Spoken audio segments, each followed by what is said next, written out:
अस्सलाम वालेकुम नाजरीन। कम्युनिटी लिंक्स के साथ इरफान पापा मलिक हाजिर है और फ़न और फ़नकार हमारा जो टॉपिक है आज इस पे हम बात करेंगे। जैसे आप पीछे वॉल पे देख रहे हैं, मेरे पीछे देखें, फ़न और फ़नकार। ठीक है जी। आज मेरे साथ राना सरफराज साहब, पाकिस्तान टीवी ड्रामा स्टेज के बेहतरीन अदाकार जिन्होंने बेताशा फिल्मों में, बेताशा ड्रामों में, बेताशा स्टेज ड्रामों में, थिएटर में, अजोका थिएटर में, मशहूर थिएटर्स में काम किया है। मेरा बुनियादी सवाल राना सरफराज साहब, thank you very much for joining me. आपके टाइम देने का बहुत बहुत शुक्रिया। आप बहुत बड़े फ़नकार हैं। मेरा एक बुनियादी सवाल है राना साहब के फ़न और फ़नकार के हवाले से कि हमारी जो कम्युनिटी है, खा वो कनाडा में हो या पाकिस्तान में हो, हम फ़नकार और फ़न को वो अहमियत और वो इज़्ज़त क्यों नहीं देते जो दूसरी साउथ एशियन कम्युनिटीज़ देती हैं? इसकी क्या वजह है? जी थैंक यू वेरी मच बाबा जी हैविंग मी। ਤੇ ਪੰਜਾਬੀ ਚ ਦੱਸ ਦਿਓ पंजाबी दसो जी, पंजाबी गल ਜੀ। ਚੱਕਰ ਇਹ ਹੈਗਾ ਬਾਬਾ ਜੀ ਕਿ ਫਨਕਾਰ ਜਿਹੜਾ ਹੈ ਪਾਕਿਸਤਾਨ ਦੇ ਵਿੱਚ ਉਹਨੂੰ ਕਦੀ ਫਨਕਾਰ ਮੰਨਿਆ ਹੀ ਨਹੀਂ ਗਿਆ। ਉਹਨੂੰ ਡਿਫਰੈਂਟ ਨਾਂ ਦਿੱਤੇ ਜਾਂਦੇ ਨੇ, ਠੀਕ ਹੈ ਨਾ। हाँ जी, ਉਹਦੀ ਤਜ਼ਲੀਲ ਕੀਤੀ ਜਾਂਦੀ ਹੈ ਜਿਵੇਂ ਕਿ ਜੀ ਇਹ ਫਲਾਂ ਹੋ ਗਿਆ, ਠੀਕ ਹੈ ਜੀ। हाँ ਉਹਦੇ ਖਾਨਦਾਨ ਦੇ ਵਿੱਚ ਵੀ ਅਗਰ ਕੋਈ ਐਸਾ ਬੰਦਾ ਹੋਵੇ हाँ ਤੇ ਉਹ ਵੀ ਜਨਾਬ ਵਾਲਾ ਇੱਕ ਬੰਦਾ ਭੜਕਾਉਂਦਾ ਹੈ ਤੇ ਬਾਕੀ ਸਾਰੇ ਭੜਕ ਜਾਂਦੇ, ਲੋ ਜੀ ਇਹ ਤੇ ਸਾਡੀ ਫੈਮਿਲੀ ਚੋਂ ਨਿਕਲ ਗਿਆ, ਇਹਨੇ ਸਾਡਾ ਨਾਮ ਬਦਨਾਮ ਕਰਤਾ, ਰਾਈਟ। हाँ जी, ਤੇ ਉਹ ਇੱਕ ਜਿਹੜੀ ਰਿਸਟ੍ਰਿਕਸ਼ਨਸ ਹੈਗੀਆਂ ਨੇ हाँ ਉਹਦੇ ਸਾਰੀ ਚੀਜ਼ਾਂ ਨੂੰ ਫੇਸ ਕਰਕੇ ਕੋਈ ਬੰਦਾ ਔਖਿਆਂ ਸੌਖਿਆਂ ਹੋ ਕੇ ਟੀਵੀ ਤੇ ਜਾਂ ਸਟੇਜ ਤੇ ਆ ਜਾਂਦਾ ਹੈ ਤੇ ਉਹਨੂੰ ਘਰੋਂ ਹੀ ਐਪਰੀਸੀਏਸ਼ਨ ਨਹੀਂ ਮਿਲਦੀ ਤੇ ਬਾਹਰ ਦੇ ਲੋਕ ਵੀ ਤੇ ਸੇਮ ਉਸੇ ਅਸੀਂ ਉਹ 'ਚ ਰਹਿੰਦੇ ਪਏ ਹਾਂ ਨਾ ਆਪਣਾ ਐਰਾ ਦੇ 'ਚ, ਤੇ ਇਸ ਲਈ ਉਹਨਾਂ ਨੂੰ ਨਹੀਂ ਹੁੰਦੀ ਆਪਣਾ ਇੰਨੀ ਜ਼ਿਆਦਾ। ਫਿਰ ਹੈਗਾ ਕਿ ਮੁਆਸ਼ੀ ਜਿਹੜੇ ਹਾਲਾਤ ਹੁੰਦੇ ਨੇ हाँ जी, ਉਹ ਵੀ ਬੜਾ ਕਾਊਂਟ ਕਰਦੇ ਆ ਕਿ ਜਿੱਦਾਂ ਇੰਡੀਆ ਦੀ ਅਸੀਂ ਗੱਲ ਲੈ ਲੈਂਦੇ ਹਾਂ ਹਾਂਜੀ। ਕਿ ਉੱਥੇ ਇੰਨੇ ਜ਼ਿਆਦਾ ਪਲੇਟਫਾਰਮ ਨੇ। ਅਗਰ ਕੋਈ ਡਾਂਸਰ ਹੈ हाँ जी, ਤੇ ਉਹਨੂੰ ਜਨਾਬ ਪਹਿਲਾਂ ਅੱਗੇ ਕੰਮ ਮਿਲਣਾ ਹੀ ਮਿਲਣਾ, ਕੋਈ ਸਿੰਗਰ ਹੈ ਤੇ ਉਹਨੂੰ ਕੰਮ ਮਿਲਣਾ ਹੀ ਮਿਲਣਾ, ਕਿਉਂਕਿ ਉਹਨਾਂ ਦੀ ਇੰਡਸਟਰੀ ਬਹੁਤ ਵੱਡੀ ਹੈ, हाँ जी, ਠੀਕ ਹੈ ਨਾ। ਔਰ ਉੱਥੇ ਅਗਰ ਕੋਈ ਐਕਟਰ ਹੈ, हाँ जी, ਥੀਏਟਰ ਕਰਨਾ ਚਾਹੁੰਦਾ ਹੈ, ਫਿਲਮ ਕਰਨਾ ਚਾਹੁੰਦਾ ਹੈ, ਕੋਈ ਮਿਊਜ਼ਿਕ ਕਰਨਾ ਚਾਹੁੰਦਾ ਹੈ, ਯੂ نو, ਤੇ ਉਹਨਾਂ ਦਾ ਵੱਡਾ ਵੱਡਾ ਉਹਨਾਂ ਦਾ ਸਿਸਟਮ ਹੈਗਾ, ਸੈਟਅਪ। ਪਾਕਿਸਤਾਨ ਦੇ ਵਿੱਚ ਅਗਰ ਤੁਸੀਂ ਦੇਖੋ ਤੇ ਸਾਡੇ ਕੋਲ ਕੋਈ ਪਲੇਟਫਾਰਮ ਹੀ ਨਹੀਂ ਹੈਗਾ। अच्छा, ਥੀਏਟਰ ਹੈਗਾ ਜਿਹੜਾ ਕਿ ਹੁਣ ਆਲਮੋਸਟ ਸਮਝੋ ਖਤਮ ਹੋ ਗਿਆ ਕਿ ਕੋਈ ਮਿਆਰੀ ਰਾਈਟਰ ਨਹੀਂ ਰਹੇ, ਯੂ نو, ਵਲਗਰ ਕੰਮ ਸ਼ੁਰੂ ਹੋ ਗਿਆ ਸੀ ਜਿਹਦੀ ਵਜ੍ਹਾ ਨਾਲ ਆਡੀਅנס ਘੱਟ ਗਈ, हाँ जी, ਠੀਕ ਹੈ ਜੀ। हाँ जी, ਜਿਸ ਤਰ੍ਹਾਂ ਕਿ ਮੈਂ ਥੀਏਟਰ ਕਰਦਾ ਰਿਹਾ, ਤੁਸੀਂ ਦੱਸਿਆ ਜੋਕਾ ਨਾਲ, ਮੈਂ ਤਾਂ ਸਟਾਰਟ ਹੀ ਜੋਕਾ ਥੀਏਟਰ ਨਾਲ ਕੀਤਾ ਸੀ, हाँ जी, ਠੀਕ ਹੈ। हाँ जी, ਤੇ ਉਹਨਾਂ ਨਾਲ ਮੈਂ ਤਕਰੀਬਨ 11 ਸਾਲ ਕੰਮ ਕੀਤਾ। ਤੇ ਜਦੋਂ ਮੈਂ ਉੱਥੇ ਗਿਆ ਤੇ ਮੇਰੀ ਤੇ ਕੋਈ ਟ੍ਰੇਨਿੰਗ ਨਹੀਂ ਸੀ ਇਹਦੀ, ਪਰ ਮੈਨੂੰ ਸ਼ੌਕ ਸੀਗਾ राम साहब ਇੱਥੇ ਇੱਕ ਸਵਾਲ ਪੈਦਾ ਹੁੰਦਾ ਹੈ। ਜੀ।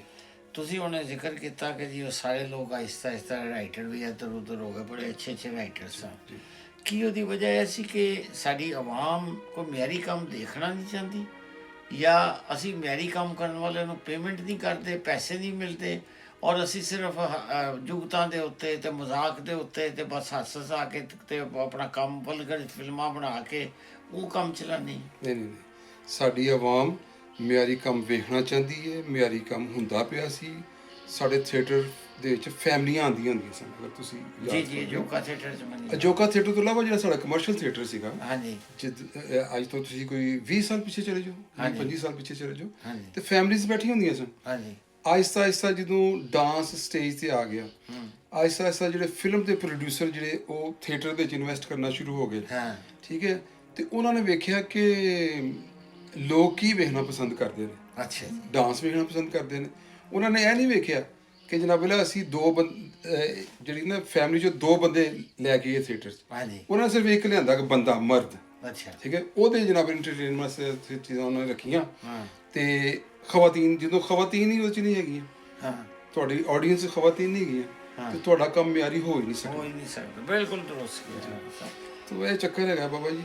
ਤੇ ਤੇ ਬਾਕੀ ਕਿਆ ਤੁਸੀਂ ਉਮੀਦ ਕਰਦੇ ਹੋ ਕਿ ਕਿਸੇ ਵੇਲੇ ਇਹ ਸੂਰਤ-ਹਾਲ ਬਿਹਤਰ ਹੋਏਗੀ, ਜਾਂ ਅਸੀਂ ਦੇਖਦੇ ਹਾਂ, ਅਸੀਂ ਬੜੇ ਬੜੇ ਵੱਡੇ ਫਨਕਾਰਾਂ ਨੂੰ ਸੁਣਨ ਜਾਂਦੇ ਹਾਂ, ਉਹਨਾਂ ਦੇ ਸਾਹਮਣੇ ਬਹਿ ਕੇ ਅਸੀਂ ਕਹੇ ਖਾਨ ਸਾਹਿਬ ਵਾਹ ਜੀ, ਖਾਨ ਸਾਹਿਬ ਵਾਹ, ਔਰ ਬਾਹਰ ਨਿਕਲ ਕੇ ਅਸੀਂ ਇੰਤਹਾਈ ਘਟੀਆ ਲਹਿਜੇ ਦੇ ਵਿੱਚ ਉਹਨਾਂ ਦੇ ਬਾਰੇ ਮੁਖਤਲਿਫ ਅਲਫਾਜ਼ ਇਸਤੇਮਾਲ ਕਰਦੇ ਹਾਂ। ਕਿਆ ਤੁਸੀਂ ਸਮਝਦੇ ਹੋ ਰਾਣਾ ਸਾਹਿਬ ਇੱਕ ਵੱਡੇ ਫਨਕਾਰ ਹੋਣ ਦੀ ਸੀਅਤ ਨਾਲ ਕਿ ਇਹ ਕਿਸੇ ਵੇਲੇ ਸੂਰਤ-ਹਾਲ ਬਿਹਤਰ ਹੋਏਗੀ? ਦੇਖੇ ਜੀ always hope for the best ਰੱਖਣਾ ਚਾਹੀਦਾ। हाँ जी। ਅੱਛਾ ਇਹ ਆਪ ਹੀ ਨਹੀਂ ਹੋ ਜਾਣੀ हाँ ਸਹੂਲਤ ਵਾਲੇ ਦੇ ਵਾਸਤੇ।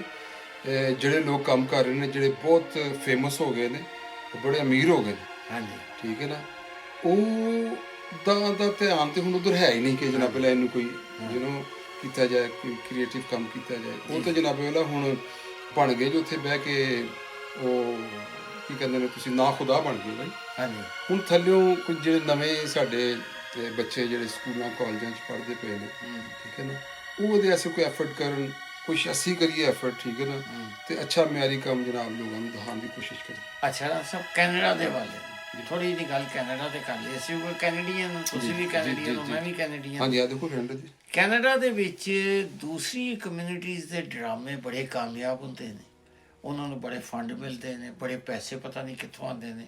ਤੇ ਜਦੋਂ ਅਸੀਂ ਕੁਝ ਕਰਨ ਲੱਗਦੇ ਹਾਂ ਤੇ ਨਾ ਸਾਨੂੰ ਕੋਈ ਇਸ਼ਤਿਹਾਰ ਮਿਲਦੇ ਨੇ, ਨਾ ਸਾਨੂੰ ਗੌਰਮੈਂਟ ਵੱਲੋਂ ਫੰਡਿੰਗ ਮਿਲਦੀ ਹੈ, ਨਾ ਅਸੀਂ ਕੁਝ ਕੋਸ਼ਿਸ਼ ਕਰਨੇ ਆ।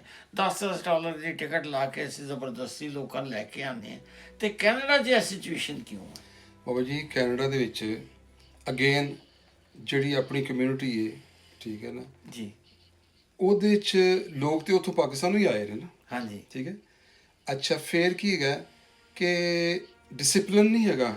ਅਗਰ ਅਸੀਂ ਇੱਥੇ ਕੋਈ ਡਰਾਮਾ ਕਰਨਾ ਚਾਹੁੰਦੇ ਹਾਂ, ਜਿਸ ਤਰ੍ਹਾਂ ਇੱਥੇ ਡਿਫਰੈਂਟ ਲੋਕ ਡਰਾਮਾ ਕਰਨਾ ਚਾਹੁੰਦੇ ਨੇ, ਜਦੋਂ ਕਾਸਟ ਕਰਨ ਨਿਕਲਦੇ ਤਾਂ ਬੰਦਾ ਹੀ ਨਹੀਂ ਲੱਭਦਾ, ਨਾ ਕੋਈ ਬੰਦਾ ਲੱਭਦਾ, ਨਾ ਕੋਈ ਬੁੜੀ ਲੱਭਦੀ ਕੰਮ ਕਰਨ ਵਾਸਤੇ, ਰਾਈਟ ਜੀ। ਅੱਛਾ ਅੱਛੇ ਸਬਜੈਕਟ ਹੈਗੇ ਨੇ। ਅੱਛਾ ਉਹਦੇ ਵਾਸਤੇ ਕੀ ਹੈਗਾ ਕਿ ਤੁਹਾਨੂੰ ਅੱਛੀ ਰਿਹਰਸਲ ਚਾਹੀਦੀ ਹੈ, ਹਾਂਜੀ, ਠੀਕ ਹੈ ਨਾ। ਅੱਛੇ ਤੁਹਾਨੂੰ ਐਕਟਰ ਤਦ ਹੀ ਮਿਲਣਗੇ ਜੇ ਕੋਈ ਲੋਕੀ ਕਮਿਟ ਕਰਨਗੇ, ਠੀਕ। ਕਮਿਟਮੈਂਟ ਹੀ ਨਹੀਂ ਕਰਦੇ ਆਪਣੇ ਲੋਕੀ। ਈਵਨ ਜਿਹੜੇ ਲੋਕ ਜਿਹਨਾਂ ਨੂੰ ਚਾਹੀਦਾ ਸਾਡੀ ਸਪੋਰਟ ਕਰਨ, ਠੀਕ ਹੈ ਨਾ, ਉਹ ਵੀ ਸਪੋਰਟ ਨਹੀਂ ਕਰਦੇ। ਉਹ ਇਸ ਲਈ ਨਹੀਂ ਕਰਦੇ ਕਿ ਯਾਰ ਪਤਾ ਨਹੀਂ ਕਿਸ ਤਰ੍ਹਾਂ ਦਾ ਹੋਣਾ ਲੋਕਲ, ਠੀਕ ਹੈ, ਕਿਉਂਕਿ ਉਹ ਵੀ ਉਹੀ ਦੇਖਣਾ ਚਾਹੁੰਦੇ ਨੇ ਜੋ ਪਾਕਿਸਤਾਨ 'ਚ ਹੁੰਦਾ। ਅੱਛਾ ਦੂਸਰੀ ਕਮਿਊਨਿਟੀ ਤੁਸੀਂ ਗੱਲ ਕਰਦੇ ਪਏ, ਉਹਨਾਂ ਦੇ ਕੋਲ ਫੰਡਸ ਵੀ ਆ ਜਾਂਦੇ, ਸਾਰਾ ਕੁਝ। ਤੁਸੀਂ ਉਹਨਾਂ ਦੇ ਥੀਏਟਰ ਵੇਖ ਲਓ, ਆਈ ਮੀਨ ਜਿਹੜੀਆਂ ਥੀਏਟਰ ਕੰਪਨੀਆਂ ਨੇ, ਉਹ ਬਕਾਇਦਾ ਤੁਸੀਂ ਜਾ ਕੇ ਵੇਖੋ ਤੇ ਉਹ ਬੜਾ ਸਿਸਟਮੈਟਿਕਲੀ ਕੰਮ ਕਰ ਰਹੇ ਨੇ, ਠੀਕ ਹੈ ਨਾ। ਇੱਕ ਦੂਜੇ ਦਾ ਅਦਬ ਅਦਾਬ ਤੇ ਇਹਦੇ ਵਿੱਚ ਰਹਿ ਕੇ ਆਪਣੇ ਦਾਇਰੇ 'ਚ ਟਾਈਮ ਸਿਰ ਰਿਹਰਸਲ ਕਰਨੀ ਹੈ, ਸੈੱਟ ਲਾਣਾ ਹੈ, ਉੱਥੇ ਜਾ ਕੇ ਰੀਡਿੰਗ ਕਰਨੀ ਹੈ, ਆਪਣੀ ਲਾਈਨਾਂ ਯਾਦ ਕਰਨੀਆਂ, ਕਿਉਂਕਿ ਉਹਨੂੰ ਸੀਰੀਅਸ ਲੈਂਦੇ ਨੇ ਇਸ ਕੰਮ ਨੂੰ। ਸੀਰੀਅਸ ਨਹੀਂ ਲੈਂਦੇ, ਸੀਰੀਅਸ ਨਹੀਂ ਲੈਂਦੇ ਜੀ। तो इसलिए सारा ਅੱਛਾ ਚਲੋ ਹੁਣ ਆਖਰੀ ਸਵਾਲ ਜਿਹੜਾ ਮੇਰਾ ਕਰਨਾ ਚਾਹ ਰਹੇ ਹਾਂ ਜਾਣ ਤੋਂ ਪਹਿਲੇ ਕਿ ਤੁਸੀਂ ਕੈਨੇਡਾ 'ਚ ਬਹੁਤ ਥੀਏਟਰ ਕੀਤੇ, ਬੜਾ ਕੁਝ ਕੀਤਾ, ਲੇਕਿਨ ਪਿਛਲੇ 2-3 ਸਾਲ ਤੋਂ ਤੁਸੀਂ ਖਾਮੋਸ਼ ਹੋ। ਆਇੰਦਾ ਕੋਈ ਪ੍ਰੋਗਰਾਮ ਹੈ ਕੈਨੇਡਾ, ਮਿਸਿਸਾਗਾ, ਟੋਰਾਂਟੋ, ਕੈਲਗਰੀ, ਕਿਤੇ ਵਿੰਡਸਰ? ਵਿੰਡਸਰ ਤੁਹਾਡੇ ਦੋਸਤ ਵੀ ਆਏ ਸਨ, ਉਹਨਾਂ ਨੇ ਮਾਸ਼ਾਅੱਲਾ ਬੜਾ ਅੱਛਾ ਡਰਾਮਾ ਕੀਤਾ ਸਰ। ਔਰ ਕਿਆ ਇਰਾਦਾ ਹੈ ਕੁਝ ਕਰਨ ਦਾ? ਜੀ ਬਿਲਕੁਲ ਜ਼ਰੂਰ ਹੈਗਾ।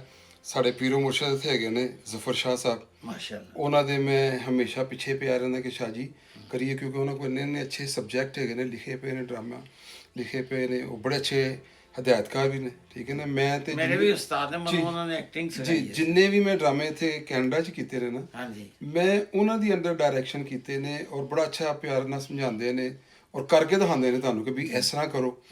ਅੱਛਾ ਹੁਣ ਉਹ ਥੋੜ੍ਹੇ ਜਿਹੇ ਨਾ ਥੋੜ੍ਹਾ ਕਿ ਉਹਨਾਂ ਨੂੰ ਮੈਂ ਕਰਦਾ ਰਹਿੰਦਾ ਪੁਸ਼, ਤੇ ਉਹ ਅਗੇਨ ਉਹੀ ਨਾ ਕਿਸੇ ਚੀਜ਼ ਨੂੰ ਨਿਕਲਣਾ ਕਿ ਸਾਨੂੰ ਕਾਸਟਿੰਗ ਕਰਨ ਵਾਸਤੇ ਲੋਕਾਂ ਦੇ ਪਿੱਛੇ ਜਾਣਾ ਪੈਣਾ। ਫਿਰ ਲੋਕ ਟਾਈਮ ਨਹੀਂ ਦਿੰਦੇ, ਕਹਿੰਦੀ ਅਸੀਂ ਸੰਡੇ ਨੂੰ ਅਵੇਲੇਬਲ ਹਾਂ ਜੀ 2 ਘੰਟੇ, ਹਾਂਜੀ, ਤੇ ਕੁਝ ਲੋਕ ਸੰਡੇ ਨੂੰ ਵੀ ਨਹੀਂ ਆਉਂਦੇ ਬਿਲਕੁਲ ਠੀਕ। ਤੇ ਉਹ ਇਸ ਲਈ ਥੋੜੀ ਜਿਹੀ ਨਾ ਹੁੰਦੀ ਹੈ। ਤੇ ਦੇਖੋ ਇਨਸ਼ਾਅੱਲਾ ਅਸੀਂ ਕੋਸ਼ਿਸ਼ ਕਰ ਰਹੇ ਹਾਂ ਵੈਰੀ ਸੂਨ ਕੋਈ ਨਾ ਕੋਈ ਚੀਜ਼ ਜਿਹੜੀ ਮਿਸਿਸਾਗਾ 'ਚ ਅਸੀਂ ਜਿਹੜੀ ਇੰਟਰੋਡਿਊਸ ਕਰਾਈਏ, ਪ੍ਰੋਡਕਸ਼ਨ ਆਪਣੀ ਲੈ ਕੇ ਆਈਏ। बड़ा सब बहुत बहुत शुक्रिया सर ਤੁਹਾਡਾ ਬਹੁਤ थैंक यू वेरी मच। नाज़रीन ये फ़न और फ़नकार के सिलसिले का पहला रिकॉर्ड था। मेरे उस्ताद हैं ज़फ़र शाह साहब, अगली बारी उनको लेके आएंगे। मुझे भी उन्होंने स्टेज ड्रामा में काम करना सिखाया, मैंने राना साहब के अंडर भी काम किया, इन्होंने भी बड़ी की। कम्युनिटी से मेरी यही दरख्वास्त है कि जब भी ऐसे थिएटर, पाकिस्तानी थिएटर को प्रमोट करें, पाकिस्तानी फ़िल्मों को प्रमोट करें, जो यहाँ कनाडा में बन रही हैं उनको भी प्रमोट करें। हमारे बच्चे अब पढ़ लिख गए हैं और मैं उम्मीद करता हूँ राना साहब कि कम्युनिटी ये प्रोग्राम देख रही है और आपने आंखें खोलने वाली बात की है, तो इंशाल्लाह ये इंशाल्लाह सूरत हाल बेहतर। इंशाल्लाह जी, बहुत बहुत शुक्रिया राना साहब। Thank you sir. Thank you sir, बहुत शुक्रिया नाज़रीन।